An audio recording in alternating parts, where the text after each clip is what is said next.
त्यामुळे अण्णा महाराजांनी औदुंबर शहरात गणपती स्थापना केलेली. त्यामुळे अण्णा महाराज पहिले आलं की तुम्ही आपलं जे पहिलं दर्शन होतं गणपतीतून सुरुवात करायची, म्हणून औदुंबर आणि गणपती म्हणजे एकत्र स्थापना करून पहिल्या औदुंबरला आपण नमस्कार करायचा. औदुंबरने प्रदक्षिणा मारून पुढे गेले की आपण 3 मुखीपाशी यायचं. 3 मुखीपाशी दर्शन घेऊन आपल्या मागे एक मुखी मंदिर आहे. एक मुखीला प्रदक्षिणा मारून असं पूर्ण प्रदक्षिणा करून परत औदुंबर बसायचे. असे नेहमी अण्णा महाराज परत आपण मंदिर चालू कमी 5 प्रदक्षिणा ह्या पण मारल्या पाहिजे. एक प्रदक्षिणा पण आपली एक सेवा समजली जाते. शुक्रवारी समाप्ती जाते की समाप्ती झाली की दुसऱ्या शनिवारी ग्रुप येतो, असं पूर्ण हे चालतं. आणि त्याप्रमाणे आपल्या नारायण महाराजांचे काही कार्यक्रम असायचे, दत्तमूर्ती स्थापना, काही शिबिर असायचे. त्याप्रमाणे त्याचा कार्यक्रमाला आपले शिष्य लोक घेऊन त्यांचे कार्यक्रम पार पाडतात असं. मग ते सुरुवातीला आपल्या इथं बाजूलाच नारायणेश्वर मंदिर आहे. त्या नारायणेश्वर मंदिरात पुरातन काळात आहे, तिथे त्यांची जप धारणा चालू केली त्यांनी. मग रोज संध्याकाळचं दुपारी जसं वेळ मिळेल ते जाऊन ते जप धारणाच करायचे. तर आम्ही सुरुवातीला आम्ही पण नारायणपूरला यायला सुरुवात केली. आमचं म्हणजे साधारणतः घरी मांसाहार वगैरे चालायचं. नमस्कार. आज आपण पुन्हा एकदा नवीन अशा क्षेत्रामध्ये आलेलो आहोत आणि पुणे जिल्ह्यातील पुरंदर या तालुक्यामध्ये श्री क्षेत्र नारायणपूर हे नाव तुम्ही ऐकलंच असेल. आणि आज आपण नारायणपूरमध्ये आलेलो आहोत आणि नारायणपूरमध्ये दत्त संप्रदाय जे मंदिर आहे ते श्री क्षेत्र नारायणपूर आहे.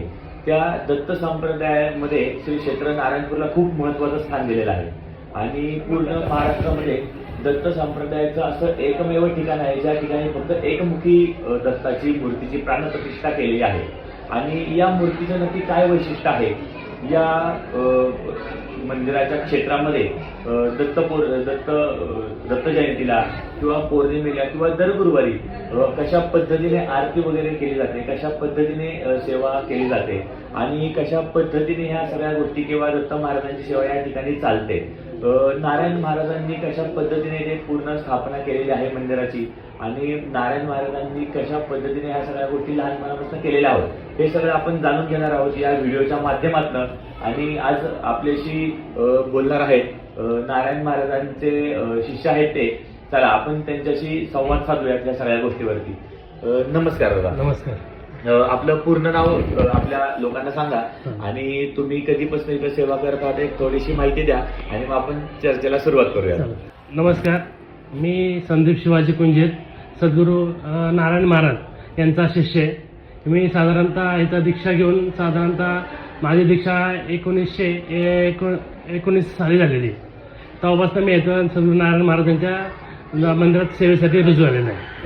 तुम्ही मला एक थोडीशी अशी सांगू शकता का की बाबा तुम्ही ह्या सेवेमध्ये कधीपासून रुजू झालात आणि तुमच्या जीवनामध्ये नक्की काय बदल घडले जेव्हा तुम्ही नारायण महाराजांच्या संपर्कात आलात आणि नक्की तुमचा आधीचा जीवनक्रम कसा होता आणि जेव्हापासून तुम्ही मंदिरामध्ये आलात तर तेव्हापासून तुमच्या जीवनामध्ये काय फरक पडला आहे? आता सुरुवातीला आमचं एक साधारणतः संपूर्ण कुटुंब साधारणतः 2-3 जण आमच्या घरचे नारायणपूरला आले होते किंवा की नारायणपूर क्षेत्रात ऐकलं होतं, म्हणजे माझी बहीण वगैरे आले होते. त्यानंतर मग आम्ही सुरुवातीला आम्ही पण नारायणपूरला यायला सुरुवात केली. आमचं म्हणजे साधारणतः घरी मांसाहार वगैरे चालायचं. तर ज्यावेळेस इथं यायचो त्यावेळेस मांसाहार चालत नव्हतं. एक साधारणतः आम्ही एक महिन्यावर गुरुवार चालू केले. जसं एक गुरुवार चालू केले तसं मग आमच्या वडिलांची दारू मुक्त झाली. आमचं घर संपूर्ण शाकाहारी झालं. त्यामुळे एक बदल घरामध्ये एक सुख शांती निर्माण झाली. घरामध्ये जे दारिद्र्य होतं ते आपोआप नष्ट होत गेलं आणि साधारणतः म्हणजे घरामध्ये जे सगळ्यांना जे सुख शांती लाभतं ते सत्र नारायणपूरपासून आम्ही ज्यावेळेस चालू केलं त्यापासून सुरू झालं. माझ्या जॉबचा प्रॉब्लेम होता. जॉबचा प्रॉब्लेम सद्गुरू अण्णा महाराजांनी सॉल्व्ह करून घेतला. घरामध्ये संपूर्ण ज्याचे काही अडचणी होत्या बहिणींचे यांचे ते अण्णा महाराजांनी दत्त महाराजांनी सगळं सॉल्व्ह केले पूर्ण. तेव्हापासून आम्ही साधारणतः 1993 सालापासून आम्ही आमच्या घरचे येत होतो. घरचे येता मग साधारणतः आम्ही त्यानंतर मग आमच्या आईला पण इच्छा आली की बाबा इथं आमचा मुलगा इथं शिष्य व्हा म्हणून. तसं मग आम्ही तसं इथं दर गुरुवारी आणि दत्त जयंतीला दीक्षेचा कार्यक्रम असायचा. हां, त्या दीक्षेच्या कार्यक्रमामध्ये माझं नाव वगैरे नोंदवून घेतलं. त्यानंतर मग 1919 साली आम्हाला सद्गुरू अण्णा महाराजांनी दीक्षा दिली. तर दीक्षा देऊन मग तिथून मग म्हणजे कार्य म्हणजे आहे तर आम्ही रुजवलं सेवेमध्ये रुजू झालो. बरोबर. थोडक्यात आता तुम्ही सांगितलं की तुम्हाला अण्णा महाराजांनी दीक्षा दिली, तर नक्की थोडक्यात एक तुम्ही सांगू शकता की दीक्षा नक्की काय प्रकार आहे किंवा तुम्हाला कशा पद्धतीने दीक्षा मिळाली, हा. किंवा असं खूप जण आधी बोलतात की जेव्हा एखादं गुरु किंवा शिष्याचं नातं जुळतं हा. तर गुरु लगेच तुम्हाला गेल्या गेल्या दीक्षा कधीच देत नाही. बरोबर. पहिल्यांदा त्याच्या आधी तुमची एक परीक्षा पाहिली जाते. बरोबर. तर तुमच्यासोबत अशी कोणतीही घटना घडली होती का महाराजांची, किंवा तुमची परीक्षा पाहण्यात आली? बरोबर. तर नक्की दीक्षा म्हणजे काय, आधी ते एक सांगा. बरं. आता इथं आपल्या साधारणतः दीक्षा असं कोणी म्हणून आला व्यक्ती भक्त आला की मला दीक्षा द्या म्हणून असं दीक्षा दिली जात नाही. साधारणतः आपल्या इथं 21 गुरुवार तरी पूर्ण करायला लागतात. 21 गुरुवार पूर्ण करून घरामध्ये संपूर्ण उदाहरणाने व्हेजिटेरियन म्हणजे नॉनव्हेज कोणी खायला नाही पाहिजे, व्हेज खायला पाहिजे. ज्यावेळेस त्यांचा ज्यावेळेस नारायणपूरला तुमची जी सेवा घडते, ज्यावेळेस तुम्ही सेवेमध्ये रुजू होता, तुमचं ज्यावेळेस सेवा निर्माण होते, त्यावेळेस सद्गुरू अण्णा महाराज की दरवेळेस गुरुपौर्णिमेला आणि दत्त जयंतीच्या अगोदर एक गुरुवार जो असतो त्या गुरुवारी नाव घेतात. जर नाव घेतलं तर त्याच्यावेळेस नाव घेऊन मग त्याचा दीक्षेचा कार्यक्रम दत्त जयंतीनंतर पुढच्या महिन्यात ज्या ज्या ठिकाणी आपले जे शिष्यजनांची मिटिंग असेल त्या मिटिंग ठिकाणी सद्गुरू अण्णा महाराज त्यांना दीक्षा द्यायची. ज्यावेळेस दीक्षा देतात त्यावेळेस परत आपण ज्या जातो प्रत्येकाचे नंबर असतात, त्यावेळेस दीक्षाला जाऊन प्रत्येक ग्रुपचे 200-250 लोक आलेले असतात. मग ज्या नंबर येईल त्याचा आपला नंबर येतो, ज्यावेळेस माझा नंबर आला त्यावेळेस मग आमच्या विचारपूस केली जाते किंवा आतापर्यंत किती गुरुवार केले, तुमच्या घरचे कसे काय आहेत, घरी व्हेज खातात, नॉनव्हेज आहे का व्हेजिटेरियन आहे. मग ते संपूर्ण विचारपूस माहिती केला आपण त्याला सांगतो की बाबा असं मी एका ठिकाणी सर्व्हिसला आहे, सर्व्हिसला काय करतात. मग त्यावेळेस ते सर्व्हिसला गेल्यावर विचारतात, मग आपण त्याला सांगतो अशा ठिकाणी. मग ते त्यावेळेस ते आपले प्रश्न उत्तर विचारतात, तेव्हा ते मग म्हणतात की ठीक आहे. मग काय कारणला जर पटकन एका ह्याच्यामध्ये चर्चेमध्ये दीक्षामध्ये तर मला साधारणतः मला 2 चर्चेनंतर दीक्षा मिळाली. मला म्हणले की ठीक आहे. मग त्याला म्हणजे ते सद्गुरू शेवटी. मग त्यांनी मला विचारलं घरची परिस्थिती काय वगैरे, कारण नुकतंच मी एका ठिकाणी जॉबला लागलो होतो. मग ते जॉब लागल्यामुळे ते म्हणाले की आता आता ठिकाणी जॉब करतोय तो जॉब सुरळीत करा ते पहिले, आणि त्यावेळेस म्हणजे म्हणले की तुम्ही आता एकदम ओके. त्यावेळेस मला म्हणले की आता तुझी जी सेवा आहे गुरुवारची नित्यनेमाची पौर्णिमेची ती चालू ठेव मला, आणि त्यानंतर मग आपण आपण पुढच्या ग्रुपला पुढच्या ज्यावेळेस दीक्षित कार्यक्रम त्यावेळेस आपण करू म्हणले. मग त्याच गुरु दत्त जयंतीनंतर मग गुरुपौर्णिमेला परत नाव घेतात. मग मी गुरुपौर्णिमा परत नाव दिलं. गुरुपौर्णिमेच्या दीक्षानंतर 1 महिन्यात गुरुपौर्णिमा झाली की परत 1 महिन्याने जी ग्रुप वाईज मिटिंग असते त्या ग्रुप वाईज मिटिंग मी गेलो. मग मी म्हणलं की मागच्या वेळेस आलो होतो नाही का, मी सांगितलं. मग त्यांचं परत विचारलं आता सर्व्हिसचं कसं चालू आहे. मग तुला असं सर्व्हिस थोडं चढ उतार चालू होता आणि घरच्या परिस्थितीमध्ये ते वडिलांनी व्यसनमुक्त झाले होते. मग ते म्हणले ठीक आहे आता तुझं घरीचं जर व्यवस्थित आहे आता बरोबर आपण तुझ्या पुढच्या नाव करू म्हणेल. गुरुपौर्णिमेनंतर मग मला नाव नाही घेतलं, म्हणजे ठीक आहे तुझी सेवा चालू ठेव मला म्हणले. त्यांनी परीक्षा घेतली तेव्हा 2 ह्याला किंवा शिष्याने झाले म्हणून. तर त्याला असं वाटतं शिष्याने झालं तर बाबा की हा जो आहे गुरुवार येतो का, पौर्णिमेला येतो का, नित्यनेमाची सेवा चालू आहे का. मग नंतर तिसऱ्या ह्याच्या दत्त जयंतीनंतर मग ज्यावेळेस मी दीक्षेला गेलो मग मला ठीक आहे आता म्हणजे तू आता ठीक आहे म्हणजे की आपण तुला दीक्षा देऊ म्हणून. मग त्यांना नाव वगैरे घेतलं. माझं परत पहिलं दीक्षेला परत त्यांचे नाव घ्यायचे. नाव घेऊन एक जो ग्रुप जो दीक्षेसाठी झाले त्याची एक लाईन करायचे, आणि जे जे दीक्षेसाठी जे हे झालेत म्हणजे की योग्य नाही नंतर सांगायचे त्यांच्या लाईन त्याला पाठवून द्यायचे. म्हणजे दीक्षेच्या लाईन चालू नंतर मग तासाभराने मग प्रत्येकाला एक बंद खोलीमध्ये जायचे. एक गुरुमंत्र यायचे तुझं आपल्या फक्त सुरुवातीला अण्णा महाराज त्यांच्या डोक्यावर हात ठेवायचे, हात मग कानामध्ये मंत्र द्यायचे. मग कानामध्ये एकदा मंत्र दिला की परत सांगायचे कळला का, परत म्हणजे ठीक आहे परत सांगतो परत सांगायचं. मग हा गुरुमंत्र आहे, हा गुरुमंत्र कुणी जरी आलं दत्त महाराजांनी मी आलं तरी हा गुरुमंत्र मला सांगायचा नाही, हा गुरुमंत्र आपण गुप्त ठेवायचा. आणि हा गुरुमंत्र आपण नित्यनेमाचे गुरुमंत्र रोज जप धारणा चालू ठेवायचे. अशाप्रमाणे आपल्या गुरु दीक्षा सद्गुरू अण्णा महाराजांना दिली जाते. आपल्याला तो गुरुमंत्र अशी गोष्ट आहे की जो कुणाला तुम्ही सांगायचा नाही, कुणाला सांगायचं फक्त तुम्ही एकट्याने सतत जाप करायचा किंवा सतत जेव्हा तुम्ही कुठे पण असाल तेव्हा तुम्ही सतत त्याचा जप करायचा. त्याने फक्त तुमच्या सगळ्या गोष्टी पुढे पुढे वाढत जाणार किंवा तुमच्या गोष्टी सगळ्या उत्तम होत जाणार. तुम्ही अजूनही गुरुमंत्राचा जाप करता? हो बरोबर, नक्की करता. हो नक्की नक्की. जसं तुम्ही आता सांगितलं की बाबा नारायण महाराज तुमचे गुरु होते किंवा नारायण महाराज अशा पद्धतीने लोकांना गुरुमंत्र किंवा शक्ती दीक्षा देतात किंवा दीक्षापात करतात नारायण महाराज. पण नक्की नारायण महाराजांचं पूर्ण एक छोटासा इतिहास काय आहे किंवा नारायण महाराजांनी नक्की मंदिराची प्राणप्रतिष्ठा कशा पद्धतीने केली, त्यांनी एकमुखी दत्त या ठिकाणी का आणले आणि कशा पद्धतीने त्यांना दत्त महाराजांचं प्रत्यक्ष दर्शन झालं हे भरपूर लोकांना माहिती नाहीये. किंवा जे लोक फक्त नारायणपूरमध्ये येतात त्या लोकांनाच काही थोडाफार इतिहास माहिती असेल या गोष्टीचा. किंवा मग काही लोक असे असतात की जे दर गुरुवारी नित्यनेमाने ही नारायणपूरमध्ये येतात. तर असंच नारायण महाराजांची किंवा अण्णा महाराजांची थोडीशी माहिती आपण सांगू शकतो का? आता कसं आहे, सद्गुरू नारायण महाराज यांचा जन्म साधारणतः 27 ऑक्टोबर 1939 साली झाला. तर सुरुवातीला ह्या गावामध्ये नारायणपूरच्या अगोदर ह्या गावाला पूर नाव होतं. ज्यावेळेस लहानपणापासून ज्यावेळेस त्यांचा पूर्ण अण्णा महाराजांचं जीवन हलक्याचं जीवन होतं, त्या सुरुवातीला ते त्यांचं जास्त वास्तव्य त्यांचे आजोळ हिवरे गाव आहे. ह्या हिवरे गावामध्ये त्यांचं आजोळ असल्यामुळे त्याचा तिकडे साधारणतः येणं जाणं असायचं जास्त करून. ते मग इथं त्यांच्या घरी जरा सुरुवातीपासून जरा हलक्याचं जीवन असल्यामुळे ते त्यांच्या हिवरे गावी जास्त त्यांचं वास्तव असायचं. नंतर थोडं त्यांचे जे थोडे मोठे झाले, मग त्याच्यावेळेस त्यांचे वडील वारले, त्यानंतर त्यांना मग त्यांची जबाबदारी पूर्ण त्यांच्या खांद्यावर आली. त्यावेळेस मग ते त्यांचा आजोळ सोडून पूर गावी त्यांच्या आई इथं राहिले. मग मग त्यांच्या पश्चात त्यांची आई, 3 भाऊ बहीण असं संपूर्ण जबाबदारी त्यांच्या अंगावर पडली. ते पूर्ण कुटुंबाची जबाबदारी करता करता त्यांना म्हणजे आपल्या की बाबा आपल्या काहीतरी जगासाठी, आपल्या देशासाठी, समाजासाठी काहीतरी करणं भाग आहे, यासाठी त्यांना पण देवदर्शन, जपधारणा ह्यांची आवड निर्माण झाली. मग ते सुरुवातीला आपल्या इथं बाजूलाच नारायणेश्वर मंदिर आहे, त्या नारायणेश्वर मंदिर पुरातन काळात आहे, तिथे त्यांची जपधारणा चालू केली त्यांनी. मग रोज संध्याकाळी दुपारी जसं वेळ मिळेल ते जाऊन ते जपधारणाच करायचे.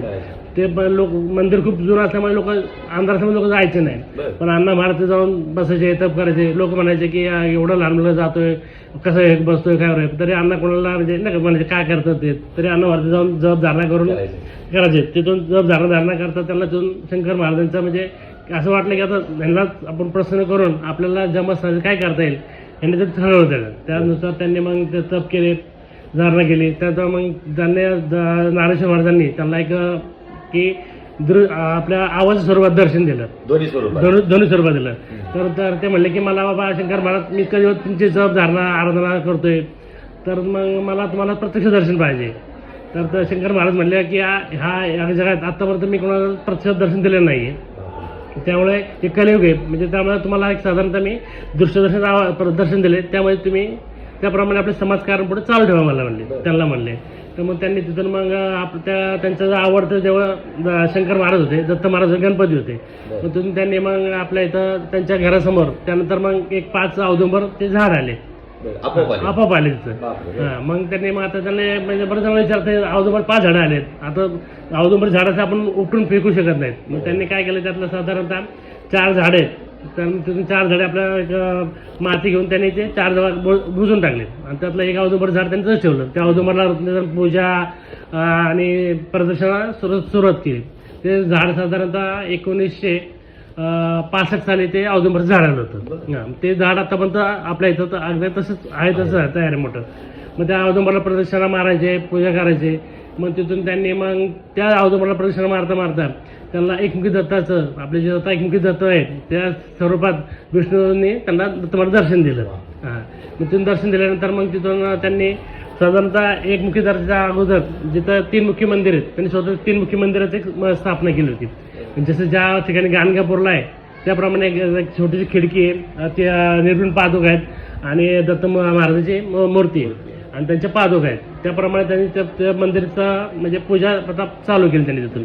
मग त्यानंतर त्यांनी साधारणतः आपल्या म्हणजे की आता सुरुवातीला ज्यावेळेस त्यांनी चालू केले, मी सुरुवातीला एकटेच म्हणजे पूजा अर्चा करायची साधारण. नंतर 1-2 असे करता त्यांचे सुरुवातीला 4-5 जण शिष्य झाले तयार. मग तिथून त्यांनी आपला कार्यकाल आपला सेवेचा त्यांनी चालू ठेवला तिथं असं. आणि सुरुवात म्हणजे मुख्य म्हणजे की जोपर्यंत शंकर महाराज सांगितलं की जोपर्यंत तुम्हाला गुरु भेटत नाहीत तोपर्यंत दत्त महाराजांचं साक्षात दर्शन होणार नाही. ज्यावेळेस त्यांना आपले जगन्नाथ महाराज आहेत त्यांना दीक्षा भेटली, दीक्षा भेटल्यानंतर मग दत्त महाराजांनी त्यांना दर्शन दिलं.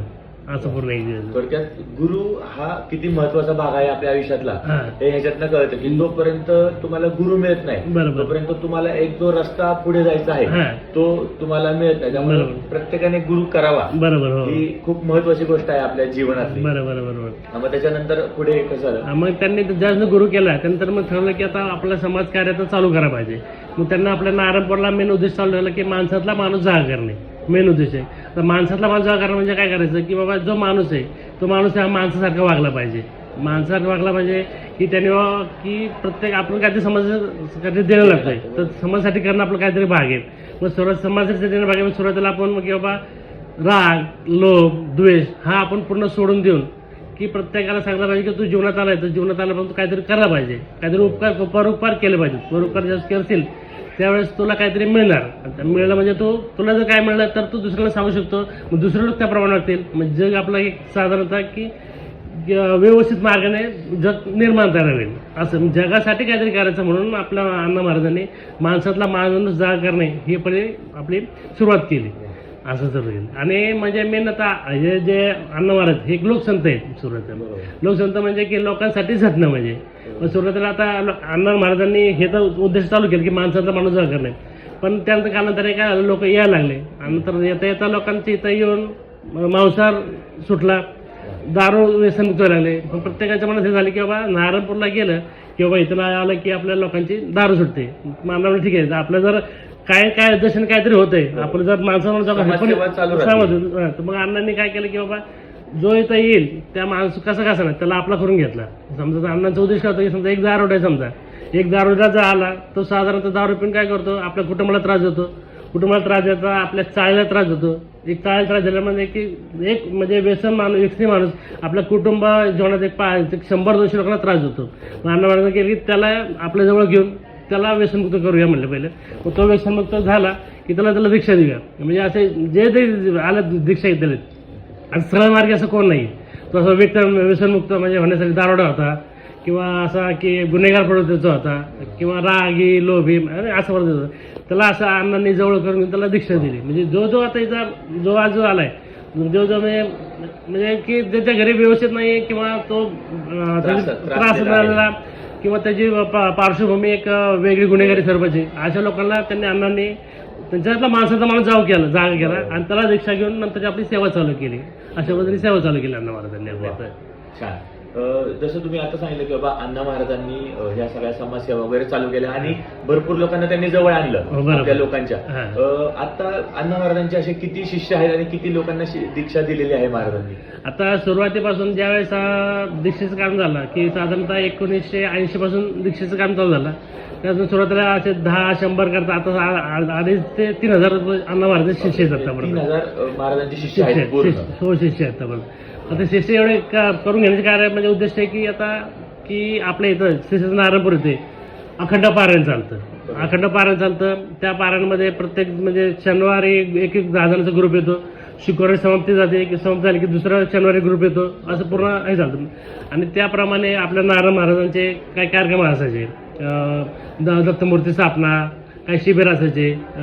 त्याप्रमाणे त्याचा कार्यक्रमाला आपले शिष्य लोक घेऊन त्यांचे कार्यक्रम पार पाडतात असं.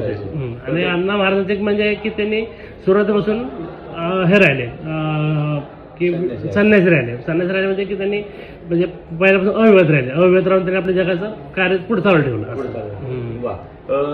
जसं की तुम्ही सांगितलं की बाबा अण्णा महाराजांना आपलं जे औदुंबराचं झाड आहे त्या ठिकाणी दत्त महाराजांनी प्रत्यक्ष दर्शन दिलं विष्णू स्वरूपात एकमुखी दत्ताचं. आणि तीच मूर्ती आपल्याला साक्षात महाराजांनी इथे आपल्या मंदिरात स्थापन केलेली आहे. तर नक्की हे जे एकमुखी दत्त महाराजांचं जे आहे त्याचं नक्की वैशिष्ट्य काय आहे, मंदिराचं नक्की वैशिष्ट्य काय आहे किंवा लोकांना कशा पद्धतीने अनुभव येतात त्या सगळ्या गोष्टींचे?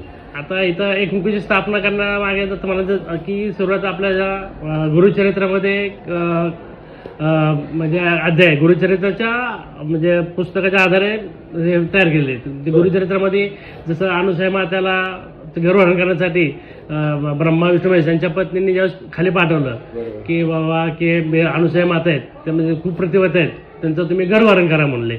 त्यावेळेस त्यांचं गर्वहरण करण्यासाठी ज्यावेळेस ब्रह्मा विष्णू महेश खाली आले किंवा अनुसूया माताला म्हणले की बाबा की आम्हाला तो भिक्षावाड म्हणून. पण गर्वहरण करायचं म्हणून त्यांनी काय म्हणले की आता आम्ही साधू संन्यासी आहे. तेव्हा तू अनुसूया माता म्हणले आम्ही तुमची दीक्षा घेणार, तुमची दीक्षा घेणार पण आम्हाला दीक्षा वाढताना तुम्ही आम्हाला निवस्त्र पाहिजे म्हणले. मग आता निवस्त्र पाठा म्हणल्या. मग माता म्हणल्या तर निवस्त्र द्यायचं म्हणजे कसं त्यांनी जर थोडा विचार केला की बाबा एक कोणतरी साधू संत म्हणजे कोणतरी मोठे कोणतरी असणार आहेत. मग त्यांनी आपल्या पतींचा अत्रीचा हे घेतला की बाबा हे घेतलं. मग त्याला म्हणतात की आज्ञा घेतली का की त्यांचं हे घेतलं की बाबा असं शाळेत म्हणून मग त्यावेळेस त्यांना पण जाणवलं की ठीक आहे म्हणले. मग ते म्हणले ठीक आहे येतो. मग ते म्हणतो पण ते निवसरेपर्यंत त्यांनी ते ब्रह्मा विष्णू महेश हे तिन्ही बाळ झाले. आता कुठली माता ही जी आपल्या बाळाकडे असते तेव्हा निवसरे तर ती चालते. मग त्यामुळे ते बाळ झाले. मग बाळ त्यांना जवळ घेऊन मग त्यांचं संगोपन चालू केलं. अशाप्रमाणे ब्रह्मा विष्णू म्हणजे तिन्ही बाळ झाले. मग ज्यावेळेस आता बाळ ब्रह्मा विष्णू ज्यावेळेस प्रतिष्ठित आपल्या जमीन आले तसं पूर्ण भूमीचं कार्य थांबलं गेलं. मग त्यावेळेस मग सगळे देव एकत्र झाले. बाबा असं झालं बाबा तिन्ही देव खाली आले, पूर्ण आपल्या पृथ्वीचं कार्य थांबलं म्हणून. मग आता काय काय करायचं. मग सगळे देव खाली आले, सगळे देव ऋषी सगळे एकत्र आले किंवा मग त्याला ठीक आहे. मग त्याला आता तिन्ही बाळांचं मी आता म्हणजे परत आहे तसं करते, पण त्यामध्ये कोणतरी माझ्याकडे राहायला पाहिजे म्हणले. त्यामध्ये ते म्हणले की मग त्यातले म्हणले की ब्रह्मा विष्णू महेश. तर आता जे विष्णूचं कार्य हे लोकांचं संगोपन करणे, पालनपोषण करणे होते. आणि ब्रह्माचं काम होतं की चंद्रलोक त्यांचा वास असायचा आणि शंकर महाराजांचं पाताळामध्ये. हां, तर मग त्याप्रमाणे तर त्यांनी काय म्हणले की बाबा ब्रह्मा विष्णू महेश म्हणले की जे विष्णू आहेत त्या तिघांचा अंश आमच्या तिघांचा अंश एकत्र म्हणून विष्णू दत्त आहेत तुमच्या समोर राहतील. मग ते त्याप्रमाणे ते एकमुखी दत्तातले ब्रह्मा विष्णू महेश ते विष्णू आहेत ते जमीन राहिले, तिघ जण केले. त्याप्रमाणे एकमुखी दत्त आपल्या नारायणपूरला स्थापना केली. अशा प्रमाणे जसं तुम्ही आता सांगितलं की बाबा अण्णा महाराजांनी एकमुखी आपलं दत्त महाराजांची प्राणप्रतिष्ठा कशा पद्धतीने केली, त्याप्रमाणे आपल्या मंदिराचं काय वैशिष्ट्य आहे नक्की. जेव्हा लोक येतात दर्शनासाठी तर दर्शन कशा पद्धतीने घेतलं पाहिजे, म्हणजे सुरुवात कुठनं करावी याच्याबद्दल एक थोडंसं काय सांगू शकता. आता सुरुवातीला अण्णा महाराज सांगितलं ज्यावेळेस आपलं पहिलं जे मंदिर स्थापन व्हायच्या अगोदर सुरुवातीला औदुंबर आलेलं आहे. त्यामुळे अण्णा महाराजांनी औदुंबर शेजारी गणपती स्थापना केलेली. त्यामुळे अण्णा महाराज पहिले आलं की तुम्ही आपलं जे पहिलं दर्शन होतं गणपतीतून सुरुवात करायला पाहिजे. म्हणून औदुंबर आणि गणपती एकत्र स्थापना करून पहिल्या औदुंबरला आपण नमस्कार करायचा. औदुंबरला प्रदक्षिणा मारून पुढे गेले की आपण तीनमुखी पैसे यायचं. तीनमुखी पैसे दर्शन घेऊन आपल्या मागे एकमुखी मंदिर आहे. एकमुखीला प्रदक्षिणा मारून असं पूर्ण प्रदक्षिणा करून परत औदुंबर पैसे असे नेहमी अण्णा महाराज परत आपण मंदिर चालू कमी 5 प्रदक्षिणा आपण मारल्या पाहिजे. एक प्रदक्षिणा पण आपली एक सेवा समजली जाते की आपण या 5 आपण निश्चित दर्शन करून गेलो तर त्याला अर्थ राहत नाही असं अण्णा महाराजांनी सांगितलं. त्यामुळे आपण मंदिर चालायचं आपलं की कमीत कमी 5 प्रदक्षिणा या पूर्ण झाल्या की ते आपलं आलं की इथं दत्त महाराज आपलं आलेलं हे त्यांना पूर्ण समर्पित होतं असं होतं. पण जसं आता तुम्ही अशा पद्धतीने सांगितलं तर आम्ही आता बाहेर खूप ठिकाणी पाहिलं की आपलं जसं इथे एक नारायणपूर आहे तर त्याचे भरपूर धाम महाराजांनी तयार केलेले आहेत. तसे कुठे कुठे नक्की धाम आहेत आपले. आता सुरुवात मी ज्यावेळेस तुम्हाला सांगितलं की आपल्या अण्णा महाराजांचं 5 औदुंबर आले होते. ते 5 औदुंबराचे ज्यावेळेस अण्णा महाराजांनी संकल्प सोडला मी 4 ठिकाणी 4 धाम बनवायचा संकल्प सोडला होता. त्या सुरुवातीला त्यांनी आपला मध्य प्रदेश MP आहे मध्य प्रदेश तिथं एकमुखी दत्ताची स्थापना केली सुरुवातीला. तिथं MP ला महेश्वर गाव आहे. महेश्वर तिथपासून जलकोटी म्हणून गाव आहे. त्या नर्मदे किनारी दत्त महाराजांचे पहिला एक धाम बनवलं तिथं पहिलं. त्यानंतर दुसरं धाम बनवलं की कन्याकुमारीला बनवलं. कन्याकुमारीला समुद्रकिनारीच आपण साधारणतः 8 एकरचा पूर्ण जागा घेऊन तिथं प्रशस्त असं मंदिर तिथं बांधलेलं 3मुखी मंदिर बांधलेलं तिथं.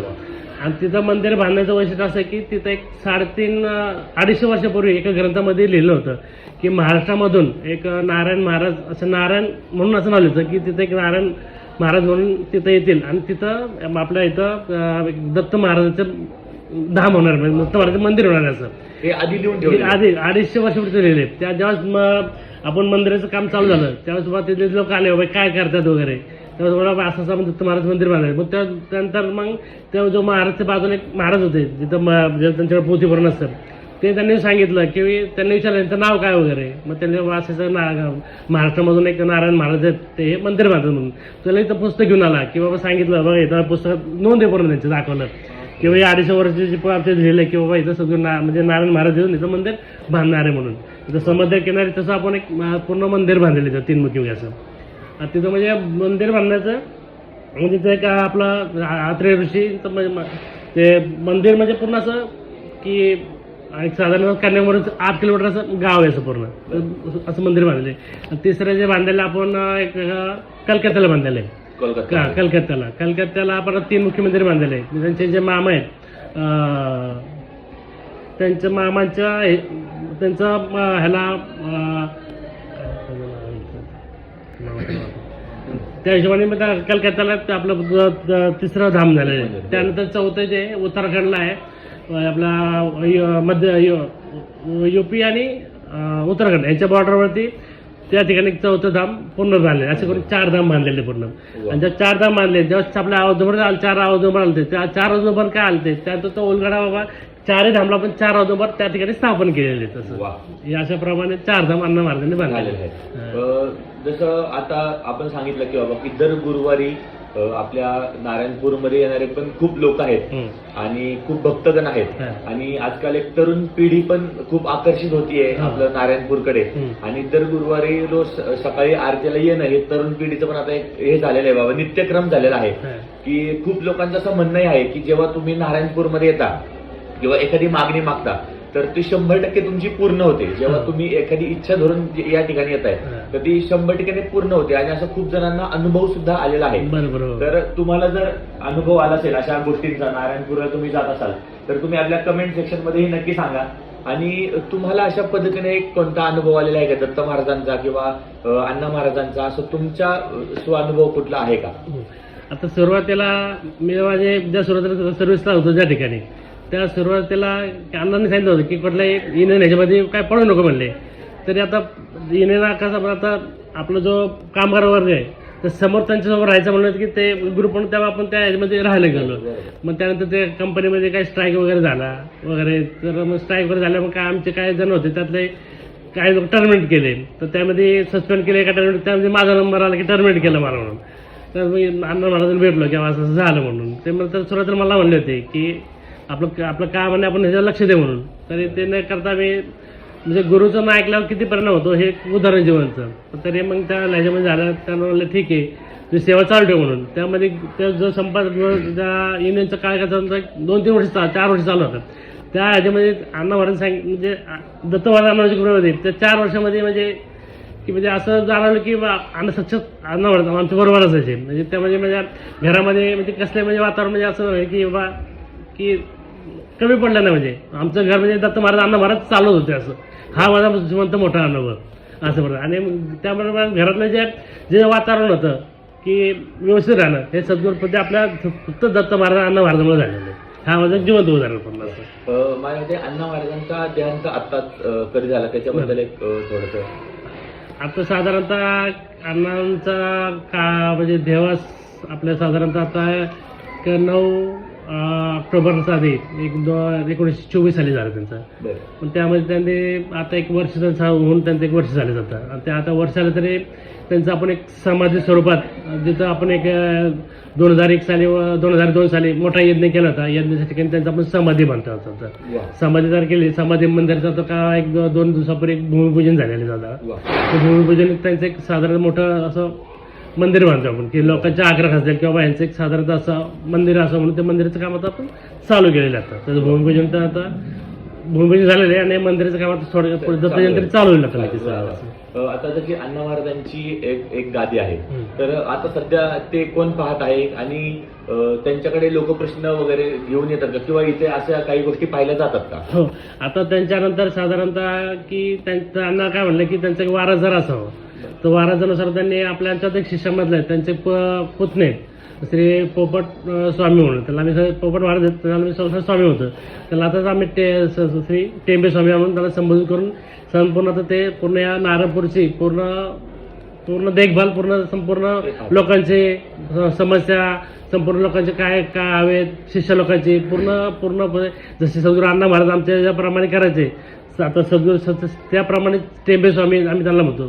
ते स्वामी महाराज आता संपूर्ण म्हणजे आम्ही त्यांना साक्षात आता अण्णा महाराज म्हणून बघतो. आणि त्याप्रमाणे ते आमचे पूर्ण जसे दुसरे आई कशी का पूर्ण उभं करते त्याप्रमाणे ते पूर्ण आमचं ते कसं पोरांना संगोपन ते संपूर्ण करण्यात ते म्हणजे त्याप्रमाणे पण 4 धामचं पण संपूर्ण त्या देखभाल संपूर्ण करणे.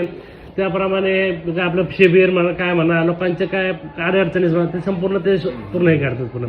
आणि जे भक्तजन येतात ते भक्तजन समजा पहिल्या दिवशी आले तर भक्तजन सांगतात की बाबा तू सुरुवातीला आलायस तर सुरुवातीला तू साधारणतः गुरुवार चालू कर. गुरुवार तुला समजा नाहीच परिचित आली तर मग मी आहेच होतात. मग त्याप्रमाणे ते ज्यावेळेस गुरुवार चालू करतात तर 5-6 वेळेस त्यांना त्यांचा फरक जाणवतो. मग ते स्वतः येतात की महाराज तुम्ही ज्याप्रमाणे सांगितलं त्याप्रमाणे सेवा चालू आहे आणि ते फरक पण जाणवतात. समजा नाही जाणवला तर मग महाराजाला सांगतात की तो पद्धतीने काय करायला पाहिजे, कसं करायला पाहिजे. समजा तू येतोच आहे, तू फरक काय जाणत नाही, तुझ्या घरी कोणतरी वशात करत असेल, कोणतरी दारू पित असेल, मग त्याप्रमाणे तो विचारतो हा बरोबर आहे. मग ते म्हणतात ठीक आहे, मग तुझ्या भावांना वडिलांना सांग किंवा परंतु बाबा की आपल्या घरात वशात खायचं नाही पाहिजे. त्याप्रमाणे मग त्याचा तो प्रॉब्लेम मार्गी लागतो आणि त्याप्रमाणे पोपट स्वामी त्याला मार्गदर्शन करून पुढचं कार्यक्रम त्याला चालू करायला लागतो असं प्रमाणे. बरोबर. आणि जसं चारधामचं ज्यावेळेस सांगितलं की जेव्हा चारधाम सांगितलं तेव्हा अण्णांचा एक मोठं हे होतं की चारधाम म्हणजे की माणूसजोड प्रकल्प होता. माणूसजोड की बाबा ह्या महाराष्ट्रातला माणूस कलकत्त्यामध्ये जाईल, कलकत्त्यातला माणूस MP ला येईल, MP त्याप्रमाणे प्रत्येक MP ला पण अण्णांनी काय आपले शिष्य तयार वगैरे केलं तर ते 100 लोक शिष्य झालेत. तर MP लोक पण कलकत्त्याला जातात, कलकत्त्याचं पारण करून काय कलकत्त्याला लोक शिष्य झाले 100 लोक. कलकत्त्याचे लोक आपल्या महाराष्ट्रामध्ये येतात, कलकत्त्याचे लोक गेले की MP ला ह्याला जातात, कन्याकुमारीला जातात. कन्याकुमारीला 50-60 लोक शिष्य झालेत. म्हणजे आपल्या कन्याकुमारीला आपल्या महाराष्ट्रात लोक भरपूर लोक येतात, पण त्यांना माहीत नसतं. मग कलकत्ता झाला तर असा मानवजोड प्रकल्प करून अण्णांनी आपले चारधाम निर्माण केले आणि त्या चारधामची देखभाल आता आपले टेंबे स्वामी म्हणून करतात आपल्याला. जसं की आता तुम्ही ह्या सगळ्या गोष्टी आम्हाला सांगताय, तर त्याप्रमाणे इथं लोक कोणत्या कोणत्या समस्या घेऊन येतात. आता जेव्हा तुम्ही स्वामींकडे जेव्हा येतात, जेव्हा टेंबे स्वामींकडे लोक येतात, तेव्हा ते सांगतात की तुम्ही गुरुवार वगैरे करा. बरोबर. तुम्हाला गुरुवारची प्रचिती आणि लोकांना येतेच. पण जर लोकांना सांगायचं म्हटलं की ज्या लोकांना इथली काही माहिती नाहीये किंवा अशा लोकांना काही गोष्टी असतात की बाबा काही लोकांना बाधा झालेली असते, काही लोकांचं दारूचं तुम्ही म्हणलात, काही लोकांच्या घरचे काही प्रॉब्लेम असतात, तर अशा कोणत्या समस्या घेऊन लोक इथे येतात जेणेकरून आपल्या लोकांनाही समजेल आणि लोक नक्कीच इथेही येतील, अजून आपला शिष्यगण भक्तगण अजून दत्त महाराजांकडे आकर्षित होईल आणि तयार होतील. बरोबर. आता आपल्या सुरुवातीला श्री क्षेत्र नारायणपूरसाठी जर यायचं असेल तर आपला सुरुवातीला इथं कुठलीही समस्या आपलं कौटुंबिक समस्या असेल की किंवा काय कोर्ट कचेरी काही काम असेल, म्हणजे प्रत्येकाला काय माणूस आला की त्याला प्रत्येक अडचणी असतात. त्या अडचणी समजा आपल्याला मात करायचं असेल तर सुरुवातीला आपल्या नारायणपूरला येऊन साधारणतः गुरुवार चालू करायला लागतात. गुरुवार चालू केले की आपले टेंबे स्वामी त्यावर तर आपले जे काय असेल त्यावरती अडचणीवरती काय काय काय करायला पाहिजे काय नाही त्यांच्याशी आपल्याला चर्चा करून मार्ग सोडवता येतो. तर सुरुवातीला आपल्याला श्री सत्यनारायणपूर इथं आले गुरुवार चालू करायला लागतात. गुरुवार चालू करता करता आपल्या घरामध्ये कुणीही वशात म्हणजे की मांसाहार नाही केला पाहिजे, फक्त त्यांनी मांसाहारी न करता शाकाहारी राहून आपल्या घरातलं वातावरण शुद्ध करायचं. त्याप्रमाणे आपल्या इथं नारायणपूरला आलं की प्रत्येक जण येईल, आला की त्याच्या इथं काय असेल तरी मार्ग तो आपोआप मोकळा होतो. नक्की नक्की तुमच्यासाठी आता एक शेवटचा प्रश्न विचारतो तुम्हाला फक्त की नक्की दत्त महाराज तुमच्यासाठी काय आहेत आणि तुम्ही आता जी तरुण पिढी आहे किंवा जे आता दत्त मार्गाकडे हळूहळू येतात तर त्यासाठी तुम्ही नक्की काय संदेश द्याल आणि इथं येण्यासाठी थोडंसं त्यांना आवाहन कराल. आता कसं झालंय जगामध्ये प्रत्येक ठिकाणी जे तरुण पिढी म्हणलं की त्यांना सुरुवातीला काय होतं की म्हणजे एक पार्टीचा त्यांना मोठा हे झाले निर्माण झाले की पार्टी वगैरे. तर तरुण पिढीला आव्हान करेल की बाबा आपल्या जर पार्टीमध्ये आपल्या जीवनात त्यात काही हेतू साध्य होत नाही, आपल्या जीवनात हेतू साध्य करायचा असेल म्हणजे घरातली जे काय सुख शांती निर्माण करायचं असेल तर श्री क्षेत्र नारायणपूरला येऊन प्रत्येक गुरुवारी येऊन आपले एक गुरुवारी कधी पण कोणत्या वेळेतून आपण येऊन आपली इथे सेवा रुजू करावी. सेवा रुजू करावी म्हणजे नुसतं सेवा करायची म्हणजे ह्या इथं फक्त 5 प्रदर्शनाचे मनोभावे जर मारल्या तरी तुमचे जे काय असेल ते तुमचे मार्ग म्हणजे जे काय असेल ते मार्गी लागले जातील. असं संदेश हा तरुण पिढीला मोठा माझा संदेश आहे. तुम्हालाही जर नारायणपूरला यायचं असेल तर आपण खाली डिस्क्रिप्शन मध्ये लोकेशन आणि ऍड्रेस नक्कीच देणार आहोत. आणि खूप लोक असे आहेत की जे प्रत्यक्षात आता नारायणपूरला येतही असतील आणि त्यांना दत्त महाराजांचे खूप अनुभवही आले असतील, त्यांनी नक्कीच आपल्याशी संपर्क करा आणि आपल्याला तुम्हाला कोणत्या अडचणी वगैरे असतील तर तुम्ही नक्कीच नारायणपूरमध्ये येऊन स्वामी महाराजांशी भेटून तुमच्या संकटांचं निवारण करू शकता. तुम्हाला आमच्याशी बोलून कसं वाटलं, एक थोडे 2 शब्द.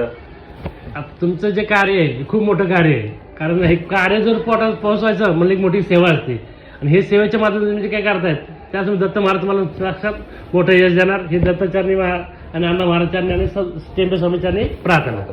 श्रीपाद वल्लभ श्री गुरुदेव दत्त.